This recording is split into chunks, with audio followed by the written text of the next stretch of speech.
Step 1, wake up early, gonna rise with the sun. Step 2, get some good, some food in you. Step 3, think real hard about what you wanna be. Step 4, everybody just do your thing. Wake up, today's gonna be a good day.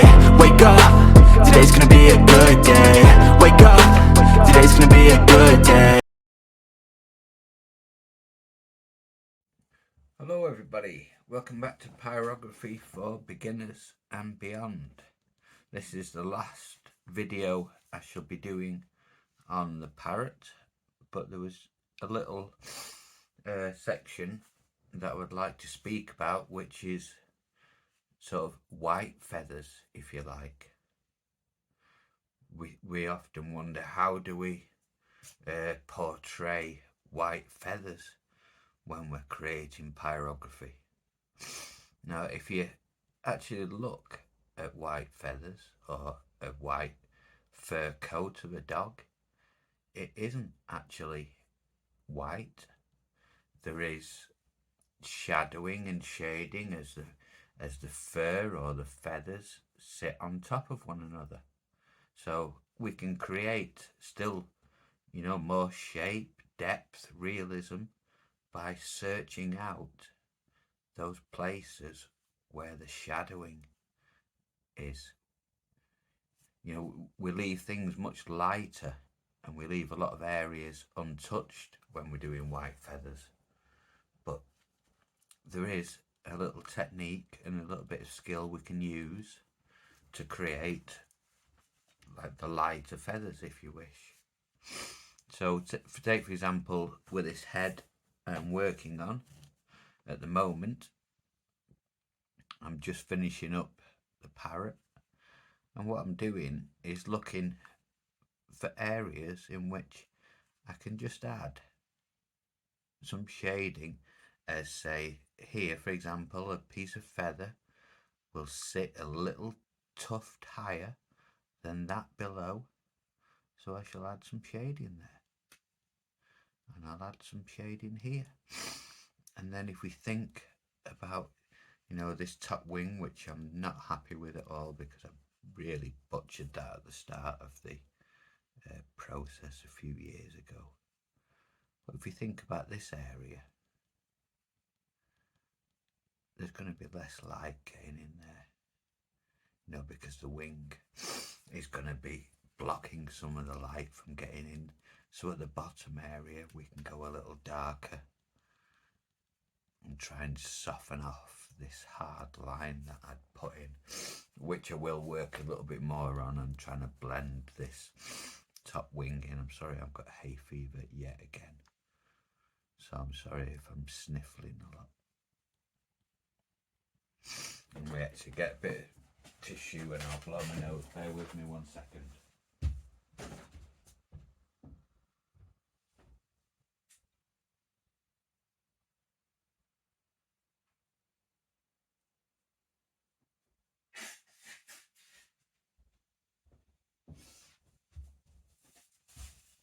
Okay, that's a bit better, so I won't be sniffling all the way through the video.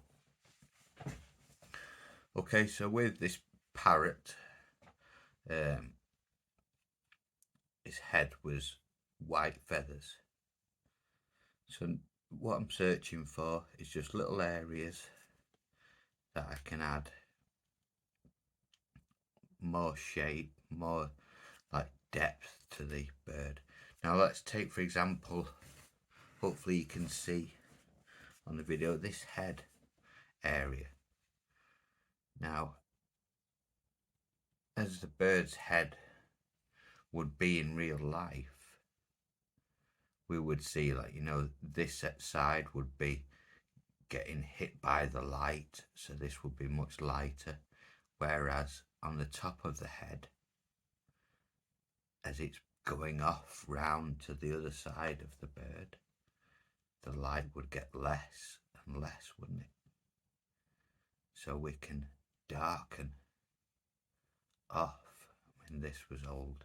I don't know if I used the dreaded carbon paper at the time, because I've struggled to get these graphite or carbon lines off. Like I said, it was very early in my journey. I don't use carbon paper or anything like that anymore. I use graphite paper that I make myself, which rubs off really easy. So I'm going to have to go a little dark to try and sort of blend away these dark lines.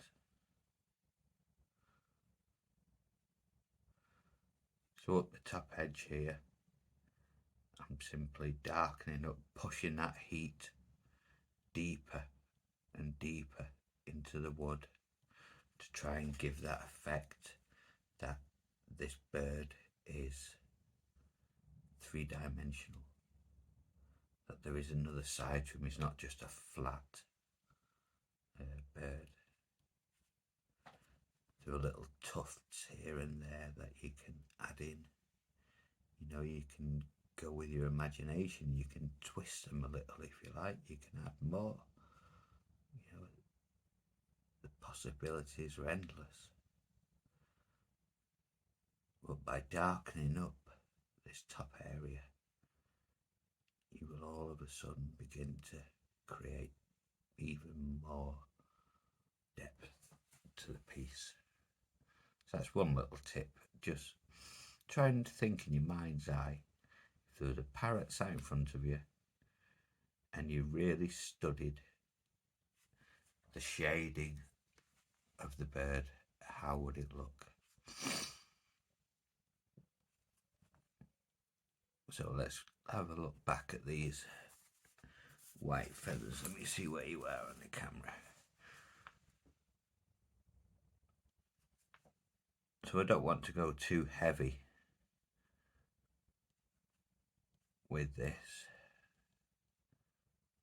And this is just purely from my mind that I'm working. I'm not working off any reference photo or anything. I'm just trying to imagine in my mind's eye how the feathering would look, where the shading would be. Now with this parrot, he's got a weird area. I haven't finished his eye yet. God knows what I was doing here. With this, I'm going to have to try and make that into some sort of like stripy patterning thing to the bird at a later stage.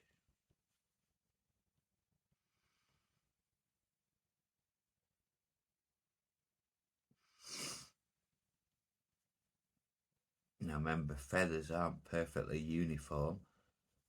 You know, you go completely with your own feel for this. But remember, the shadowing is usually underneath. Sometimes it can be over the top, but more often than not it's tucking underneath them bits of feather.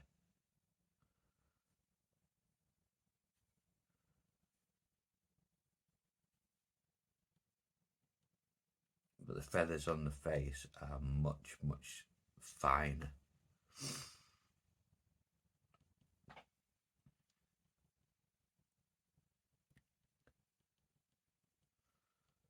So you see, I've got my heat setting at just over 3 on my Optima. I have used a large round shader for the whole piece. Sometimes I like to challenge myself and just use the 1 pen for the whole piece. And so this piece has been done with this large round shader.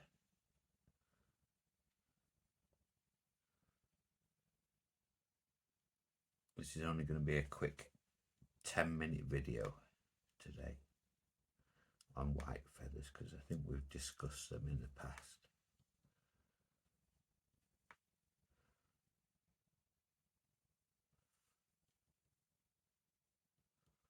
So let's keep pushing that offside deeper, and the more we layer up, we won't just go over an area once. I will go over it and over it until I find that perfect shading point that I'm looking for.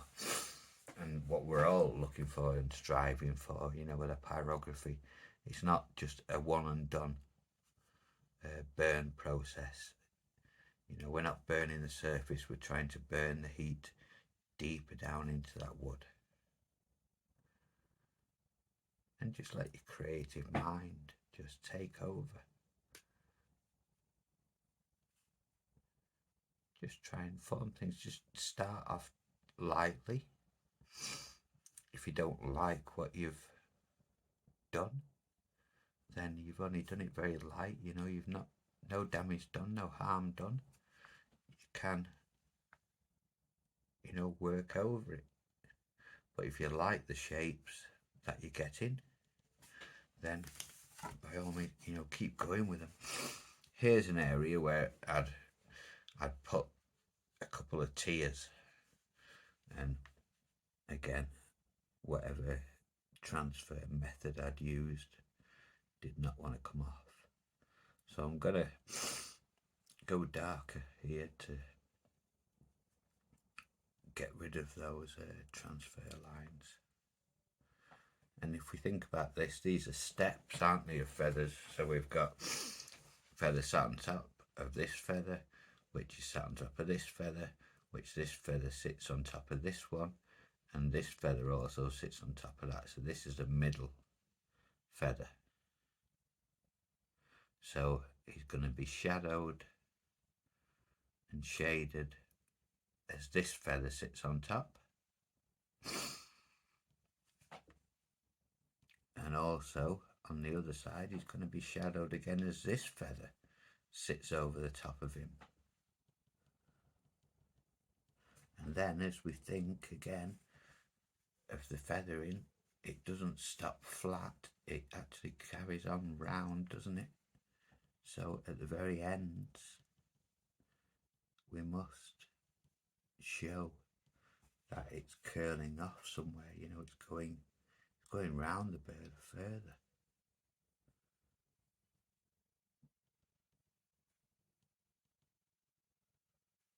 Hopefully my hand isn't in the way for this. I will set my camera up properly again for the superhero.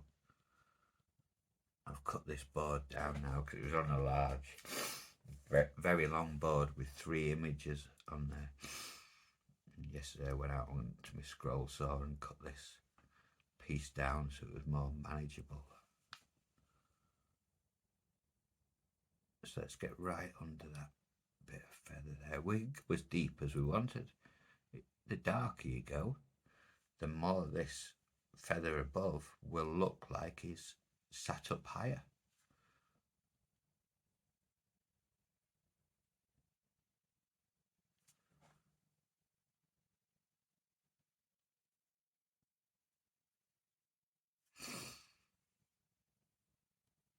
And we're going to have to put this crease in here, but I'm going to add another crease to join that one to try and break up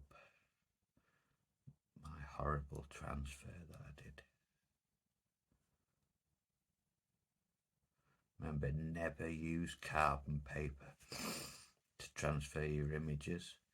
Have a look at my video on how to make your own homemade piece of graphite transfer paper, and I promise you, you will not be disappointed. It will save you a fortune. The pieces of graphite transfer paper can be used many, many times. Most pieces of graphite transfer paper I keep them for well over a year until they start to really wear thin. See, once the graphite, you know, goes a little bit too light, you just simply get your graphite stick, add more graphite to the sheet of paper. Sometimes the thinner it gets, the better it is. You know, when you first start a fresh piece of graphite transfer paper, you do lay down a lot of graphite, and that can really, you know, carbon your pens up. You know, you're having to clean your pens all the time because they're getting deposits on them. So look, I've got 5 minutes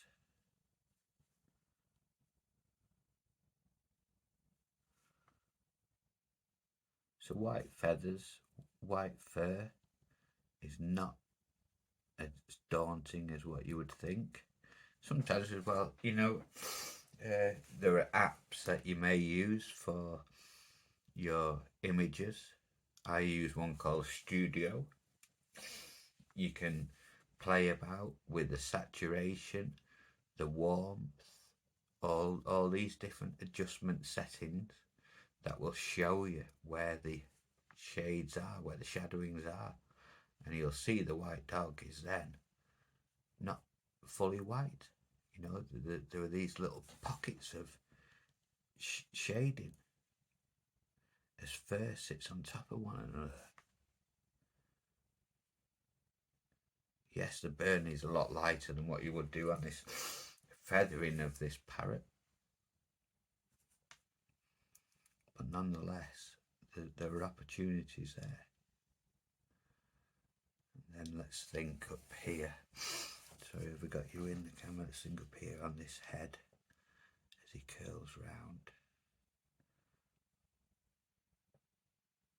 Let's push that. I'm going slow with the pen here to seep some heat into the wood. Let's try and add a bit of more depth to it, more shape. As that light goes from dark and comes round into the light. In the next tutorial series on the superhero, I'm going to very much discuss blending.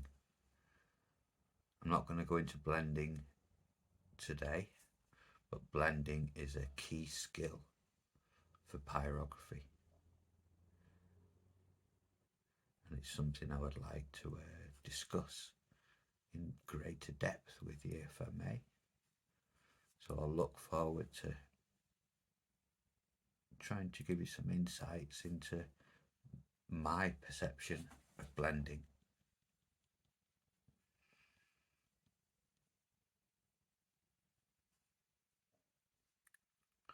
So if any of you do want this parrot transfer, leave me a comment. I will promise I will get back to you and I will send you the transfer. I haven't time-lapsed all of the bird that I've done because I'm not a massive fan of time-lapsing. I don't think you can get a true appreciation of what the pyrographer is trying to show you when it's time-lapsed, because it's pen's going everywhere and a million miles an hour. You know, you can't follow that. So I like to burn in real time. I do try and keep the videos at an hour long maximum because I know people's attention, you know, they don't want to sit through massive long videos. I could sit there for 5 or 6 hours and chat with you and burn away because I just get lost in what I'm doing. But it is Sunday morning. I have to go to Manchester in a minute and drop a strimmer and some window cleaning equipment off at my daughter's. The joys of the motorway on a Sunday morning. Hopefully it'll be quiet.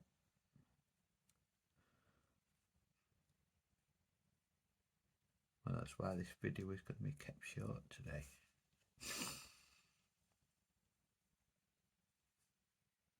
And you see how, you know, how I keep going back to the same areas over and over. That's just gently searching for more definition. You know, I might not be quite happy with what I've laid down, so I may want to add a bit more. Try and get a bit more detail in there, you know, a bit more superfine detail.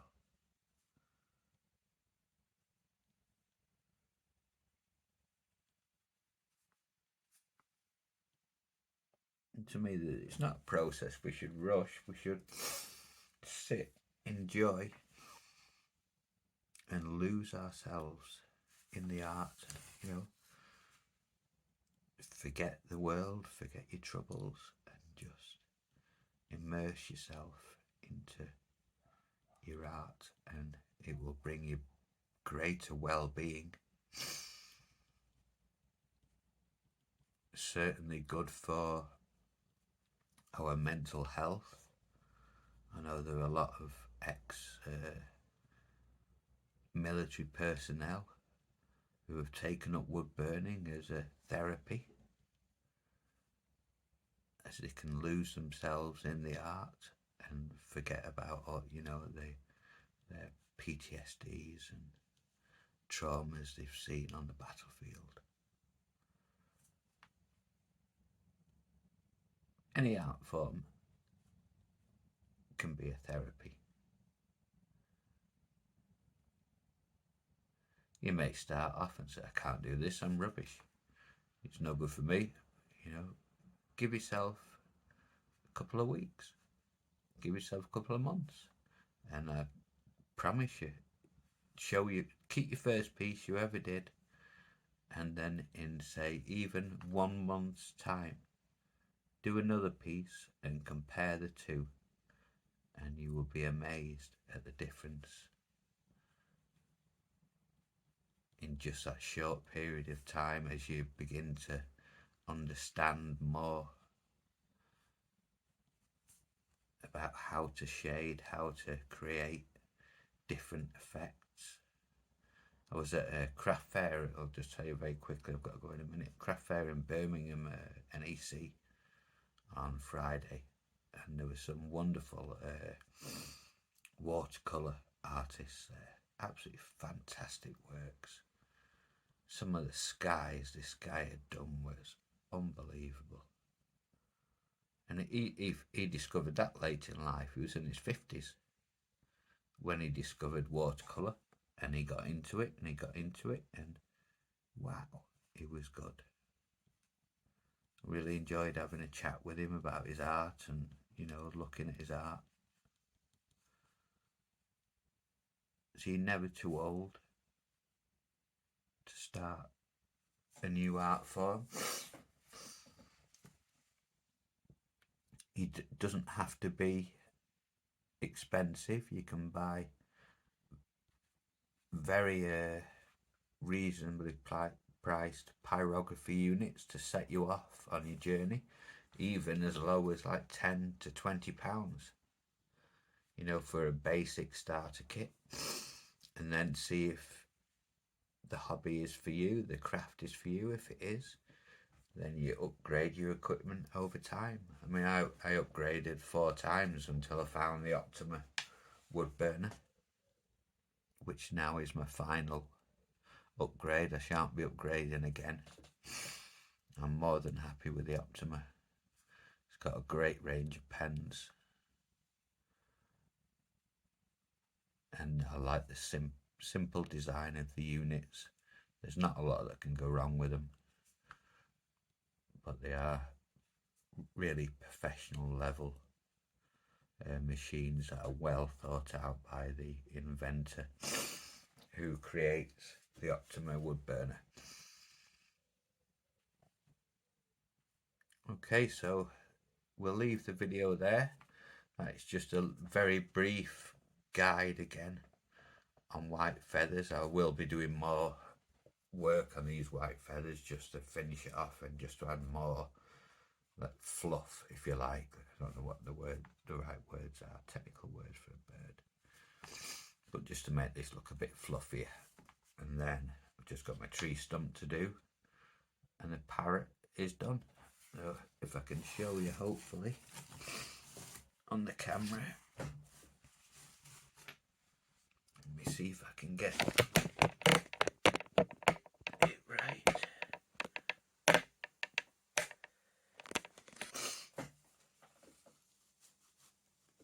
There we have our parrot as it sits.